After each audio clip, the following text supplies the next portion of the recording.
Hello students, today we are going to discuss about our new topic chemical properties of metals and non-metals। Last lecture में हमने किया था कि physical properties क्या होती है मेटल्स की और नॉन मेटल्स की। अब नए हम लेक्चर में हम पढ़ेंगे 4.2 केमिकल प्रॉपर्टीज क्या होती हैं मेटल्स की और नॉन मेटल्स की। केमिकल प्रॉपर्टीज क्या होती है? केमिकल प्रॉपर्टीज ऐसी प्रॉपर्टीज होती है जिसमें हम मेटल्स की एयर के साथ या वाटर के साथ जो भी रिएक्शन वगैरह करवाते हैं हाई टेम्परेचर हाई प्रेशर के साथ, और हमें न्यू सब्सटेंस जो हमें ऑब्टेन्ड होता है फिर हम उसको देखते हैं वो क्या होता है। ठीक है, कैसे आता है, कहाँ से आता है। तो केमिकल प्रॉपर्टीज में हम रिएक्शन वगैरह करके देखते हैं कोई भी सब्सटेंस की, ठीक है, कोई भी ऑब्जेक्ट्स की। तो रिएक्शन विद ऑक्सीजन, जैसे मेटल है, जैसे आयरन वगैरह है, आयरन क्या एक मेटल्स है, तो आयरन की हम रिएक्शन किसके साथ करवा रहे हैं? ऑक्सीजन के साथ। तो रिएक्शन विद ऑक्सीजन तो हमें क्या ऑब्टेन्ड होता है?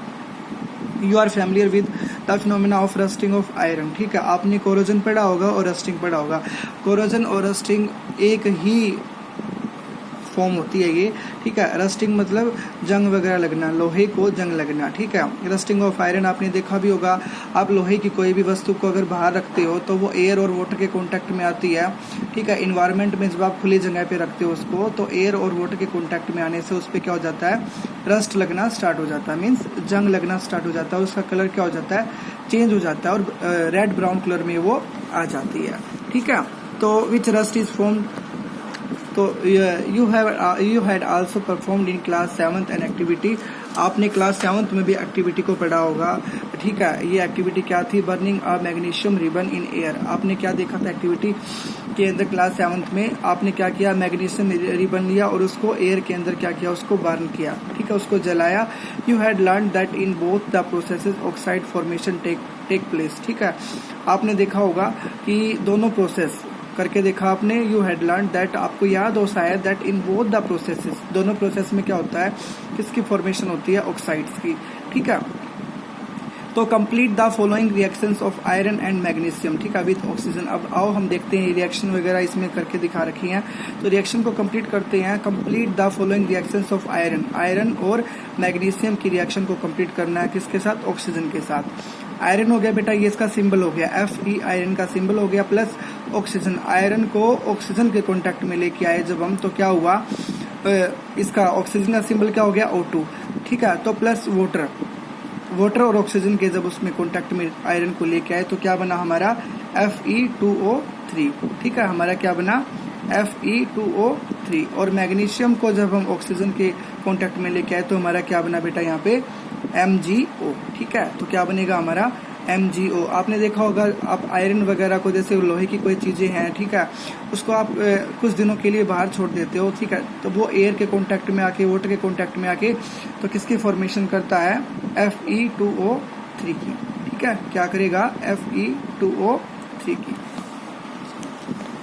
तो देखते हैं एक्टिविटी 4.3 में क्या बता रखा है। Let us check the nature of rust formed as a result of the reaction between iron, oxygen and water. Collect a spoonful of rust and dissolve it in a very little amount of water. आपने क्या करना है? अब आपने rust को check करना है, ठीक है। Let us check the nature of rust, कि रस्ट जो जंग वगैरह है ना, जो रस्ट है उसका नेचर कैसा है? Formed as a result of the reaction, कोई रिएक्शन वगैरह करनी है किसके साथ? आयरन के किसके साथ? ऑक्सीजन एंड वाटर के साथ, ठीक है। Collect a spoonful of rust and dissolve in a very little amount of water. आपने क्या करना? एक चम्मच भर के क्या लेना? आपने एक रस्ट लेना है, पाउडरी फॉर्म में जो है, ठीक है। जो लोहे को जंग लग चुका है वो जो पाउडरी फॉर्म उसको बना दिया है, तो पाउडर फॉर्म आपने एक चम्मच भर के लेनी है और उसको किसमें? थोड़े से पानी में उसको डिजोल्व करना है। You will find that the rust remains suspended in water, ठीक है। जैसे वो वाटर के अंदर सस्पेंड होता है, शेक द सस्पेंशन वेल, उसको अच्छी तरह से उसको हिलाओ और test the solution with red and blue litmus paper. आपने फिर क्या करना है? जो आपने वाटर के अंदर जो आपने रस्ट पाउडर डाला था, देखो ये आपने एक टेस्ट ट्यूब लेनी है, ठीक है, इसके अंदर वाटर फिल करना। उसके बाद आपने जो एक स्पूनफुल जो आपने रस्ट पाउडर लिया था उसको इसके अंदर डिजोल्व करना, उसको अच्छी तरह से उसको आपको हिलाना है। तो उसके बाद आपने क्या करना है? Test the solution with red and blue litmus paper. आपने टेस्ट करना है किसका? सॉल्यूशन का, रेड और ब्लू लिटमस पेपर से। रेड और ब्लू लिटमस पेपर क्या होते हैं बेटा? ये किसी भी सब्सटेंस की, ठीक है, ये एसिडिटी और बेसिसिटी क्या करते हैं? एसिडिटी और बेसिसिटी चेक करते हैं, ठीक है। वो सब्सटेंस कितना एसिडिक और कितना बेसिक है नेचर के अंदर, ठीक है। तो उसका पीएच वगैरह चेक करते हैं। पीएच स्केल आपने देखा होगा, क्लास 7th में भी आपने पढ़ा होगा, चैप्टर 5 में एसिड बेस और साल्ट में, कि पीएच स्केल क्या होता है। उसमें 14 क्या होते हैं पॉइंट होते हैं। जो फर्स्ट टू 7 पॉइंट होते हैं वो क्या होते हैं, एसिडिक इन नेचर होते हैं, और 7 to 14 क्या होते हैं, बेसिक इन नेचर होते हैं। ठीक है, तो हमने देखा टेस्ट द सॉल्यूशन को टेस्ट करने के लिए हमने red and blue litmus paper लिया है। ठीक है, जो आपको केमिस्ट्री लैब में देखने को मिलेगा, रेड लिटमस पेपर और ब्लू लिटमस पेपर। ठीक है, what do you observe, it is the solution acidic और बेसिक, आपने ऑब्जर्व करना है। ठीक है, तो अगर ये सॉल्यूशन बेसिक इन नेचर होगा, मोस्टली जो मेटल्स होते हैं बेटा वो क्या होते हैं, बेसिक इन नेचर होते हैं। अगर हमने क्या किया, हमने रेड लिटमस पेपर लिया। ठीक है, अब देखो ये जो पाउडरी फॉर्म था, इस वाटर के साथ मिक्स करने के बाद इसको बाहर निकाल दिया। ठीक है, एक प्लेट वगैरह में रख लिया। तो हमने क्या चेक किया, इसमें रेड लिटमस पेपर को हमने डिप किया। तो रेड लिटमस पेपर क्या है, अगर रेड लिटमस पेपर का कलर ब्लू कलर में चेंज हो जाता है तो ये क्या है, बेसिक इन नेचर है। ठीक है, और अगर अगर हम ब्लू लिटमस पेपर लेते हैं तो इसमें डिप करते हैं सॉल्यूशन के अंदर, अगर वो ब्लू लिटमस पेपर जो है अगर रेड में कन्वर्ट हो जाता है, रेड कलर में, तो वो क्या है, एसिडिक इन नेचर है। तो रेड लिटमस पेपर हमने इसके अंदर डिप किया, तो ये देखो ब्लू कलर इस पे आ गया। तो ब्लू कलर आ गया तो समझो इसका मतलब क्या है, ये जो मेटल है, जो हमने रस्टिंग वगैरह जो पाउडर लिया था, रस्ट जो लिया था हमने, तो वाटर के अंदर इसको क्या किया, डिजोल्व किया। उसके बाद हमने लिटमस पेपर को इस पे डिप किया, रेड लिटमस पेपर को, और रेड लिटमस पेपर का कलर किस में चेंज हो गया, ब्लू कलर में।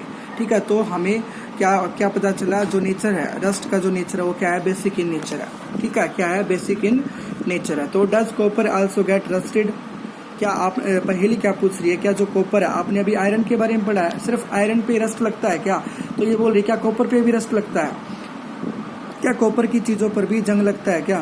तो I have seen a greenish deposit on the surface of copper vessels, पहली ने क्या देखा कि ग्रीनिश डिपॉजिट लेयर देखी वहां पे। ठीक है, किस पे, कॉपर वेसल्स पे, कॉपर के बर्तन पे उसने क्या देखा कि ग्रीनिश डिपॉजिट लेयर उसने सीन की। तो आओ देखते हैं, when a copper vessels is expose to moist air for long, अगर आप लंबे समय के लिए कॉपर वेसल्स को अगर आप इन्वायरमेंट में एयर के कांटेक्ट में रखते हो तो क्या होगा, it acquires a dull green coating, उसके ऊपर कैसी कोटिंग आ जाएगी, डल ग्रीन कोटिंग, भद्दा ग्रीन कलर आ जाएगा उसके ऊपर। और the green material is a mixture of copper hydroxide, जो ग्रीन मटेरियल होता है वो किस चीज का मिक्सचर होता है बेटा, the green material is a mixture of copper hydroxide. ठीक है, ये इसका फॉर्मूला हो गया। ठीक है, CuOH2 and copper carbonate CuCO3। ठीक है, the following is the reaction, अब रिएक्शन बता रहे हैं 2Cu + H2O, ये आपने कॉपर वेसल, ये आपने कॉपर लिया। ठीक है, कॉपर वेसल लिया आपने, और ये वाटर के कांटेक्ट में, और CO2 + O2।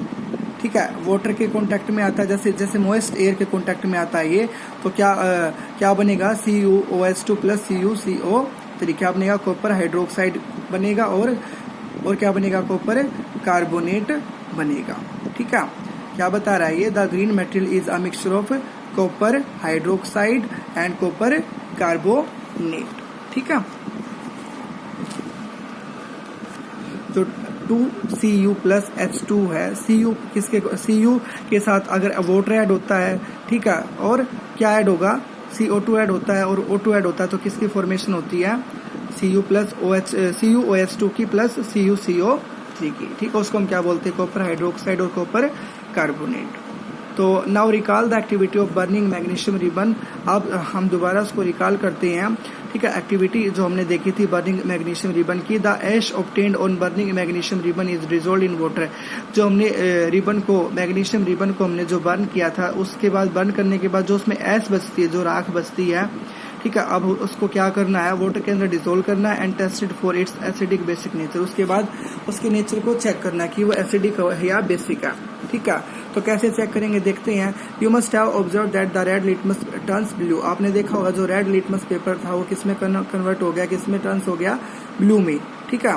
तो so oxides of magnesium is also basic in nature, मैंने आपको बताया था जो ऑक्साइड्स है मैग्नीशियम का क्या है, basic in nature. In general metallic जो oxides are basic in nature, हमने पता लग गया जितने भी मेटालिक होते हैं उनके जो ऑक्साइड्स होते हैं क्या किस नेचर के होते हैं, basic in nature. Let us now observe the reaction of non metals with oxygen. अब हम क्या देखते हैं, क्या ऑब्जर्व करेंगे, जो भी रिएक्शन हो रही है नॉन मेटल्स के साथ, मतलब ऑक्सीजन अगर उनके साथ ऐड हो जाए तो क्या बनाते हो, ठीक है, कैसे रिएक्शन करते हैं।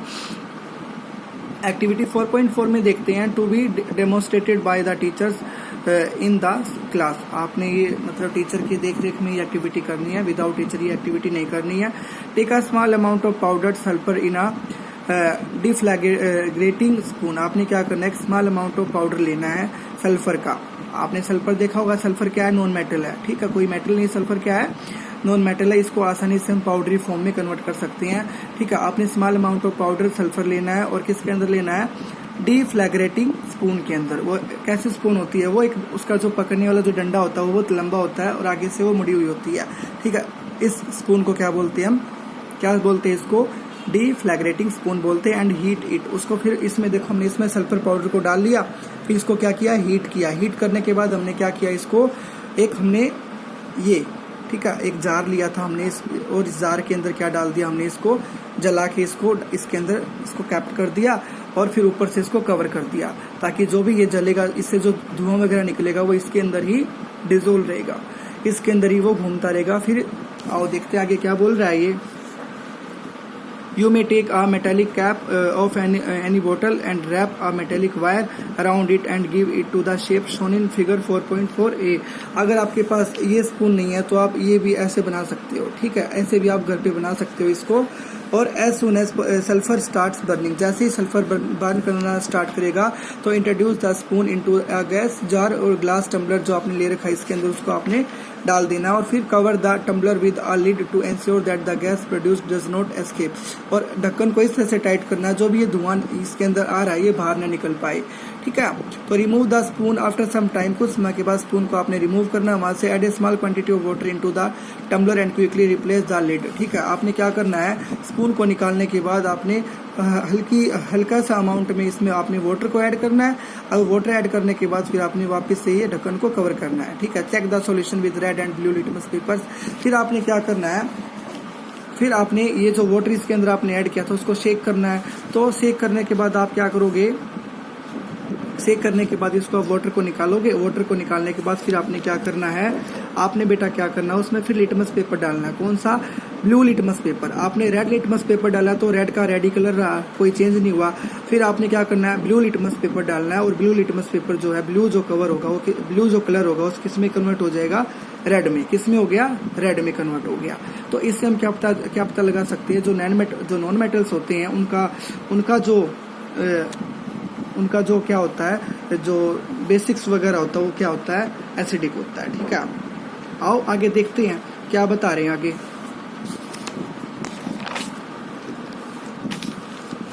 The name of the product formed in the reaction of sulfur and oxygen is sulfur dioxide gas and when sulfur dioxide is dissolved in water, ठीक है। The name of the product formed in the reaction of sulfur and oxygen, ठीक है। जब हम name of the product क्या बना उसका, formed in the reaction करने के बाद क्या बना, सल्फर एंड ऑक्सीजन की जब हमने रिएक्शन की तो क्या बना, सल्फर डाइऑक्साइड, ठीक है। हमने सल्फर को किसके अंदर डाला था, पानी के अंदर डाला। जो भी सल्फर का जो धुआं वगैरह था, जो भी वहाँ पे जो आपने कांच के बर्तन में जो भी उसको जलाया था तो जो धुआं वगैरह निकला था उसके अंदर वाटर ऐड किया तो क्या मिला आपको, सल्फर डाइऑक्साइड गैस मिली।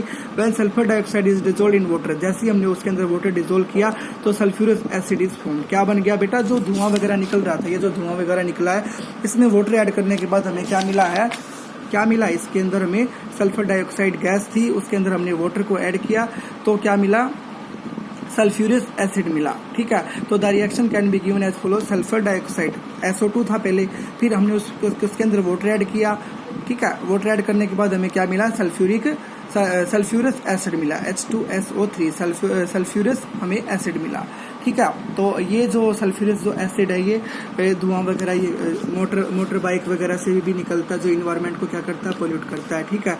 और इसकी वजह से जो ताजमहल वगैरह है ना, जो संगमरमर जो पत्थर से बना हुआ ताजमहल, उस पर भी क्या हो रहा है, कोरोड हो रहा है, ठीक है। तो उसका भी कलर क्या है, ये चेंज कर रहा है। The sulphurous asset turns the blue litmus paper red, और ये ब्लू लिटमस पेपर से किसमें कन्वर्ट हो गया, रेड में। तो generally oxides of non metals are acidic in nature. तो हमें क्या पता लग गया, जो ऑक्साइड्स हैं बेटा नॉन मेटल्स के, वो क्या है, नेचर के अंदर क्या है, एसिडिक है, और मेटल्स के क्या है, बेसिक है। तो recall the name of some of the laboratory acids and bases you have read in class 7, जो आपने क्लास 7 में आपने पढ़े होंगे बेटा, ठीक है। आपने रिकॉल करनी है एसिड्स और बेसिस को। Note down their names in table 4.4 में आपने नेम लिखने, उनके आइडेंटिफाई द मेटल और non metal present in them which forms oxides with oxygen. फिर उनके नाम लिखने हैं, ठीक है। आइडेंटिफाई करना है मेटल को, नॉन मेटल को, present in them which forms oxides with oxygen, जो ऑक्सीजन के साथ क्या बनाते हैं, ऑक्साइड्स बनाते हैं। आओ देखते हैं हम, पहले क्या बता रखा है, metals and non metals in acidic and bases, ठीक है। तो नेम ऑफ द बेसिस, अब कैल्शियम और हाइड्रोक्साइड क्या है, बेसिस है, और इसके अंदर क्या है आपका मेटल, कौन सा आपका, कैल्शियम है, ठीक है। वैसे सेकंड पॉइंट पे क्या है, एल्यूमिनियम हाइड्रोक्साइड है, तो एल्यूमिनियम हाइड्रोक्साइड क्या है, बेसिस है, और इसके अंदर जो मेटल है वो कौन सा है, एल्यूमिनियम मेटल है। वैसे कॉपर हाइड्रोक्साइड क्या है, ये बेसिस है, ठीक है, और इसके अंदर मेटल है वो कौन सा है, कॉपर है। ऐसी आयरन हाइड्रोक्साइड है, इसके अंदर मेटल कौन सा है बेटा, आयरन है। तो जिंक हाइड्रोक्साइड के अंदर मेटल कौन सा होगा, जिंक होगा, ठीक है। तो अब करते हैं नॉन मेटल की बात। सल्फ्यूरिक एसिड क्या है, एक नॉन मेटल है, ठीक है, और ये क्या है, इनका नेचर कैसा है, ये क्या है, एसिडिक है, ठीक है। तो इसके अंदर सल्फ्यूरिक एसिड के अंदर नॉन मेटल क्या है, सल्फर है। तो ऐसी नाइट्रिक एसिड के अंदर नॉन मेटल कौन सा है, नाइट्रोजन है। फॉस्फोरिक एसिड के अंदर नॉन मेटल कौन सा है, फॉस्फोरस है। और बोरिक एसिड के अंदर क्या है, जो नॉन मेटल है वो क्या है, बोरोन है। तो हाइड्रोक्लोरिक एसिड के अंदर कौन सा नॉन मेटल है, क्लोरीन है, ठीक है। तो मैंने आपका ये काम जो है सोल्व कर दिया है, मैंने आपकी हेल्प करके। तो आपको ये टेबल आप फिल कर सकते हो, ठीक है। तो यहाँ तक बेटा आपने केयरफुली रीड करना है, ठीक है।